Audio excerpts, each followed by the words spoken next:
नेपाल के बवाल पर भारत की भी निगाहें। नेपाल के घटनाक्रम को भारत सतर्क निगाहों से देख रहा है। कल सीसीएस में एक चर्चा हुई और पीएम मोदी ने शांति की अपील की और इस बीच बयानबाजी का दौर शुरू हो चुका है। शिवसेना यूबीटी के संजय राउत ने भारत के हालात की तुलना नेपाल से कर दी। राउत ने कहा कि भारत में अगर शांति है तो इसकी वजह यह है कि यहाँ के लोग अब भी गांधी को मानते हैं।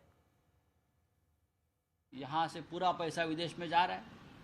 हाँ, किसका बेटा दुबई में बैठा है, किसका बेटा सिंगापुर में बैठा है, किसका बेटा और कहाँ बैठा है। हाँ, कोई क्रिकेट का चेयरमैन बन गया, क्या है। उसके खिलाफ असंतोष नेपाल में भटका है और ये चिंगारी भारत में अगर आती है तो भारत बड़ा देश है, लोकतंत्र है, लेकिन भारत आज तक जो बचा है वो सिर्फ यहाँ महात्मा गांधी का जन्म हुआ था और गांधी को आज भी देश मानता है, इसलिए ये लोग बचे हुए हैं।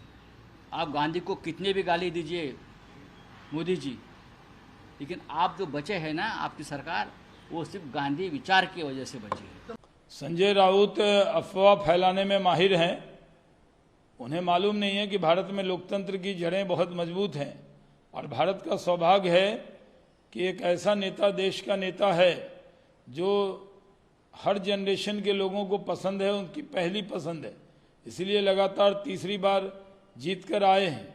लेकिन संजय राउत गलतफहमी पैदा करने में माहिर हैं और इसी तरह का ट्वीट करके कहीं भी, जब श्रीलंका का हुआ तब भी किया था, बांग्लादेश की घटना के बाद भी उन्होंने इसी तरह की भाषा बोली थी और अभी नेपाल का हुआ है तब भी संजय राउत ने इसी तरह की भाषा बोली है। उनको मालूम होना चाहिए कि इस तरह की भाषा बोलकर वो देश का अपमान कर रहे हैं।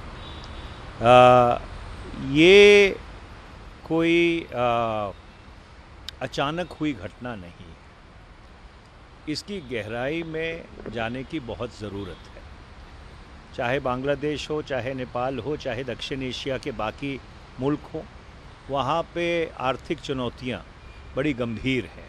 चाहे बेरोज़गारी हो, चाहे आपके इनकम में असमानता हो, और इस चीज़ का फ़ायदा उठाकर सोशल मीडिया का इस्तेमाल कर अगर इसको वेपनाइज़ किया जा रहा है दक्षिण एशिया में अस्थिरता फैलाने के लिए, तो ये बहुत ही एक संवेदनशील बात है और इसलिए इसकी तय में जाना बहुत ज़रूरी है कि ये जो आंदोलन हुए, जो पहले बांग्लादेश में हुआ, अब नेपाल में हो रहा है, ये क्या सही माने में एक ज़मीनी ऑर्गेनिक आंदोलन है या इसमें कुछ ऐसी शक्तियों का भी दखल है जो दक्षिण एशिया में अस्थिरता फैलाना चाहती है।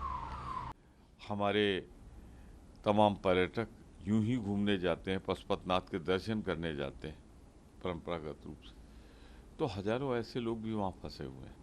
भारत सरकार को सबसे पहले उनको सुरक्षित वापसी या सुरक्षा देखनी चाहिए और इसके बाद हालात सामान्य होने पर भारत और नेपाल के हितों पर विचार करना चाहिए।